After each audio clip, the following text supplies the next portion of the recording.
Abongereza bahagurutse wabo mu mujyi wa Bury St Edmunds mu kwezi kwa gatanu bageze Kigali nyuma y'urugendo rw'amezi 2 n'iminsi 10.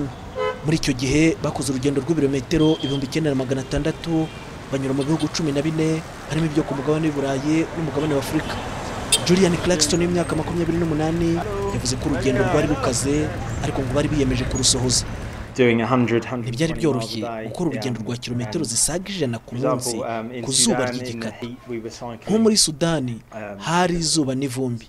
Hari aho twakoraga urugendo rwa kilometero zisaga 150 hari ubushyuhe burenga dogere 40. Ni urugendo rwari rugoye cyane. Uru rugendo ababongereza barwise Cycling to Rwanda cyangwa kunyonga igare ukagera mu Rwanda. Igitekerezo cyo kurutegura cyabajemo bumvise ko amakipe azahagarara u Rwanda mu mikino Olympic n'imikino Paralympic izabera mu Bwongereza azakorera imyitozo mu mujyi batuyemo wa Bury St Edmunds. Peter White w'imyaka 28 niwe wagize iki gitekerezo akigeza ku nshuti ze zicyakira neza. And I work for the local authority.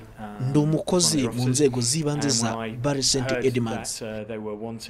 Namenye ko bashaka uburyo bwo gukusanya amafaranga y'umuryango bashinze witwa Sports for Rwanda. Bitanzana igitekerezo cyo kunyonga igare kuva iwacu kugera mu Rwanda. Ahari iyo nza kumenya uko bigoye sinari kubyitereza. Ariko nubwo bigoye ni igikorwa cyiza nzahora nibuka mu buzima kandi ni nako biri kuri bagenzi banjye. But it's certainly been a challenge which I shall be very proud of for the rest of my life, and I'm sure the other guys are as well. And intego nyamakuru y'urugendo ababongereza bashoje ni gukusanya 80 by'amapaundi ahwanye na miliyoni zisaga 76 z'amafaranga y'u Rwanda. Ayo mafaranga azagurwamo ibikoresho bya siporo byo guha amashuri 140 yo mu Rwanda. Peter Godwin w'imyaka 31 avuga ko uru rugendo rwari intangiriro yo gukusanya amafaranga kandi ngo bizeye kuzayabona.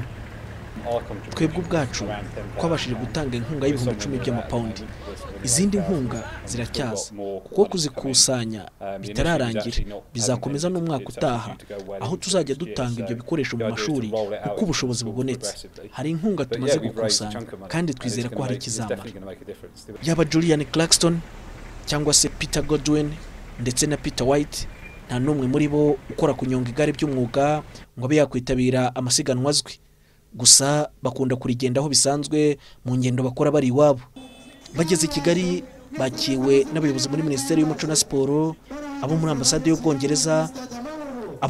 y'Ubwongereza ndetse n'abo muri Komite Olympique y'u Rwanda.